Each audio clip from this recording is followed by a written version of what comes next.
Determinants of demand या factors of demand. Determinants of demand का मतलब हुआ कि डिमांड को कौन सा ऐसा तत्व है जो प्रभावित करेगा, यानी डिमांड को या तो बढ़ा देगा या तो डिमांड को घटा देगा, या तो डिमांड को बढ़ा देगा या तो डिमांड को घटा देगा। कौन कौन सा ऐसा तत्व है उसे कहेंगे डिटर्मिनेंट्स ऑफ डिमांड। तो आइए एक एक करके समझते हैं। पहला है प्राइस ऑफ कमोडिटी, मतलब कमोडिटी का प्राइस, मतलब किसी वस्तु का प्राइस ज़्यादा हो गया, किसी वस्तु का प्राइस ज़्यादा हो गया, तो जब ज़्यादा हो जाएगा तो हम डिमांड क्या करेंगे, कम करेंगे, माने कम खरीदेंगे। और किसी वस्तु का प्राइस कम हो गया तो हम डिमांड ज़्यादा करेंगे। इसे क्या कहेंगे, प्राइस, इसे क्या कहेंगे, प्राइस ऑफ ए कमोडिटी। जैसे मान लीजिए यहाँ देख पा रहे हैं ये पी लिखें, प्राइस कम है तो हम डिमांड ज़्यादा कर रहे हैं, प्राइस कम है तो डिमांड ज़्यादा कर रहे हैं, और प्राइस ज़्यादा है तो डिमांड हम क्या कर रहे हैं, कम कर रहे हैं। यानी प्राइस यहाँ है तो डिमांड यहाँ है, देख पा रहे हैं, इन्वर्स रिलेशन हो रहा, और प्राइस यहाँ है तो डिमांड यहाँ है, देख पा रहे हैं कौन सा रिलेशन हो रहा, इन्वर्स। समझ पा रहे हैं। अच्छा, प्राइस और कमोडिटी का रिलेशन, प्राइस और कमोडिटी का रिलेशन को कहते हैं लॉ ऑफ डिमांड, मांग का नियम। प्राइस और कमोडिटी दोनों का संबंध को हम क्या कहते हैं, लॉ ऑफ डिमांड। तो लॉ ऑफ डिमांड का क्या है, लॉ ऑफ डिमांड का क्या कहना है कि किसी वस्तु का प्राइस ज़्यादा है, किसी वस्तु का प्राइस ज़्यादा है तो डिमांड कम है, किसी वस्तु का प्राइस ज़्यादा है तो डिमांड कम है, और किसी वस्तु का प्राइस कम है तो डिमांड ज़्यादा है। जैसे एग्जांपल दे दो, मैंगो, जैसे मैंगो आम जब शुरू मार्केट में आता है तो प्राइस ज़्यादा रहता है, प्राइस ज़्यादा रहता है, बट खाने का इच्छा तो करता है, तो हम क्या लेते हैं, कम लेते हैं, 250 ग्राम लेते हैं, हाफ के जी लेते हैं या 1 kg लेते हैं। लेकिन जैसे ही प्राइस कम हो जाता है तो हम क्या लेते हैं, ज़्यादा लेते हैं, 2 kg, 5 kg, ऐसे करके हम लोग मैंगो का परचेज करते हैं। तो जब प्राइस ज़्यादा है तो हम कम खरीद रहे हैं, और जब प्राइस कम हो गया तो हम ज़्यादा खरीद रहे हैं। इसे क्या कहेंगे हम लोग, लॉ ऑफ डिमांड। तो प्राइस ऑफ द कमोडिटी किसको दर्शाता है, लॉ ऑफ डिमांड को। तो लॉ ऑफ डिमांड का डेफिनेशन क्या हो जाएगा, law of demand is the relation between price and commodity. Law of demand is the relation between price and commodity. When price rises, demand will be fall. When price fall, demand will be rises. जिसे कहते हैं हम लोग vice versa, opposite.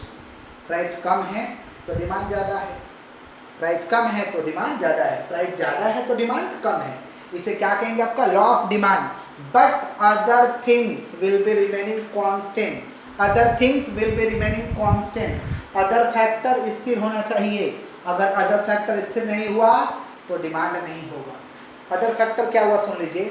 मान लीजिए mango का price कम है तो मैंगो ज़्यादा बिकना चाहिए, बट मैंगो का प्राइस कम है लेकिन मार्केट में ऐसा अफवाह हो गया है या ऐसा कंडीशन, ऐसा सिचुएशन आ गया है कि मैंगो खाइएगा तो आप हॉस्पिटल एडमिट होइएगा, मैंगो खाइए और हॉस्पिटल जाइए। क्या प्राइस कम हो गया आप डिमांड करेंगे, नहीं। क्यों नहीं करेंगे, क्योंकि अदर फैक्टर ठीक नहीं है, अदर फैक्टर कॉन्स्टेंट नहीं है। समझ पा रहे हैं। तो लॉ ऑफ डिमांड क्या बोला, law of demand is the relation between price and commodity. When price rises demand will B fall, price fall demand will B rises, other factor will be remaining constant. इसे क्या कहेंगे, law of demand. Law of demand किसको दर्शाता है, price of the commodity. Next, price of the related goods. Price of the related goods क्या होता है, ये price of the related goods दो तरीका का है, सब्स्टिट्यूट गुड्स, कम्प्लीमेंट्री गुड्स। अच्छा, प्राइस ऑफ द कमोडिटी में कौन सा रिलेशन है, इनवर्स, अपोजिट रिलेशन। एक ज़्यादा हो रहा है, एक कम हो रहा है, एक कम हो रहा है तो एक ज़्यादा हो रहा है, inverse relation. Price of the related goods, price of the related goods यानी रिलेटेड गुड्स दो तरीका का होता है, substitute goods, complementary goods. Substitute goods का मतलब होता है कि एक का प्राइस ज़्यादा हो गया तो दूसरा का हम डिमांड ज़्यादा कर देंगे। जैसे टी का प्राइस ज़्यादा हो गया तो हम टी छोड़ करके कॉफ़ी पीने लगे, तो टी का प्राइस ज़्यादा है तो हम वहाँ छोड़ के कहाँ पे भिड़ गए, कॉफ़ी पे भिड़ गए। इसे कहते हैं सब्स्टिट्यूट, माने एक के बदले दूसरा चीज़ का इस्तेमाल करना, इसे कहते हैं सब्स्टिट्यूट। समझ पा रहे हैं। जैसे ट्यूबलाइट और bulb, T and coffee, kerosene और गैस। समझ पा रहे हैं। तो ये सारा का सारा कौन सा गुड्स है, सब्स्टिट्यूट। और यहाँ पे कौन सा रिलेशन होता है, डायरेक्ट रिलेशन। एक का प्राइस ज़्यादा तो एक का डिमांड बढ़ गया, दोनों एक ही डायरेक्शन में मूव कर रहा, इसे कहेंगे डायरेक्ट रिलेशन। कर्व कैसा होगा, अपवर्ड स्लॉपिंग। कर्व कैसा होगा, upward sloping. Complementary goods, complementary goods एक साथ दोनों होता है, माने एक साथ दोनों का कम्बिनेशन होना जरूरी है। जैसे कार एंड पेट्रोल, कार का दाम कम हो गया तो कार क्या चीज़ से चलेगा? पेट्रोल से। कार का प्राइस कम हो गया, सभी लोगों के पास कार आ गया ऑलमोस्ट, तो भाई कार क्या चीज़ से चलेगा? पेट्रोल, तो पेट्रोल का डिमांड बढ़ गया, तो एक का कम हुआ तो एक का बढ़ा, इसे क्या कहेंगे? Complementary. Bread and butter, butter का दाम ज़्यादा हो गया तो ब्रेड का सेलिंग कम हो गया, ब्रेड और बटर, समझ पा रहे हैं? कॉम्प्लीमेंट्री, जहाँ पे एक दोनों का कॉम्बिनेशन होना चाहिए उसे क्या कहते हैं? कॉम्प्लीमेंट्री।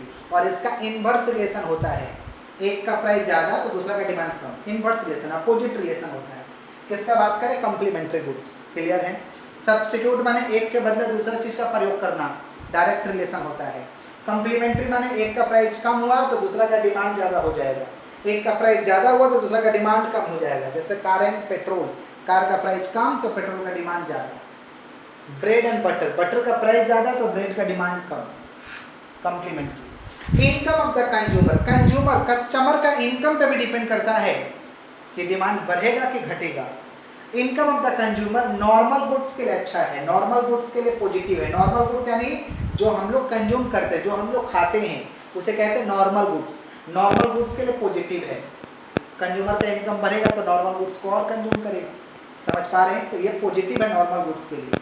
बट इन्फीरियर गुड्स माने खराब क्वालिटी का वस्तु, अगर खराब क्वालिटी का कोई वस्तु है और इनकम ऑफ द कंज्यूमर बढ़ रहा तो उसके लिए नेगेटिव है। जैसे मान लीजिए एक व्यक्ति इन्फीरियर गुड्स खा रहा था, अचानक से उसका इनकम ज़्यादा हो गया, क्या और दबा दबा के इन्फीरियर खाएगा? खराब खराब और खाएगा? नहीं, वो कहाँ मूव कर जाएगा? नॉर्मल गुड्स में, समझ पा रहे? तो इन्फीरियर गुड्स माने खराब क्वालिटी का वस्तु। जैसे मान लीजिए कोई व्यक्ति है जो रिजेक्टेड बिस्कुट खा रहा था, गुड्डे 2 रुपये, रिजेक्टेड माल खाता था, जैसे उसका इनकम ज़्यादा हो गया, क्या और रिजेक्टेड गुड्डे बिस्कुट खाएगा और रिजेक्टेड माल खाएगा? नो। तो क्या खाएगा? आपका नॉर्मल गुड्स। तो इन्फीरियर गुड्स के लिए क्या है? नेगेटिव है। नेक्स्ट हम लोग का है टेस्ट, प्रेफरेंस एंड फैशन। अगर आपका टेस्ट चेंज हो गया, स्वाद चेंज हो गया, पसंद चेंज हो गया, फैशन चेंज हो गया तो demand will be also change. Taste, preference, fashion change होगा, demand will be also change. जैसे मान लीजिए आपका स्वाद चेंज हो गया, टी पीते थे बट आपको टी अच्छा नहीं लग रहा, चाय अच्छा नहीं लग रहा तो कॉफ़ी पियेंगे। बीड़ी पीते थे बट बीड़ी ठीक नहीं लग रहा तो क्या पियेंगे? सिगरेट। तो टेस्ट चेंज हो गया ना, तो डिमांड भी चेंज हो जाएगा। आगे बढ़ते टाइप्स ऑफ डिमांड। डिमांड 2 तरीका का है मेरे दोस्त, individual demand, market demand. Demand कितना तरीका का है? 2 तरीका का। कौन कौन सा? Individual demand, market demand. Individual customer का डिमांड को कहते हैं इंडिविजुअल डिमांड। एक सिंगल कोई कस्टमर है, जैसे मान लीजिए राम कोई व्यक्ति है, राम का अकेला का जो डिमांड है उसे कहेंगे इंडिविजुअल डिमांड। और पूरे मार्केट में जितने लोग हैं सबका मिला दे तो उसे क्या कहेंगे? आपका मार्केट डिमांड।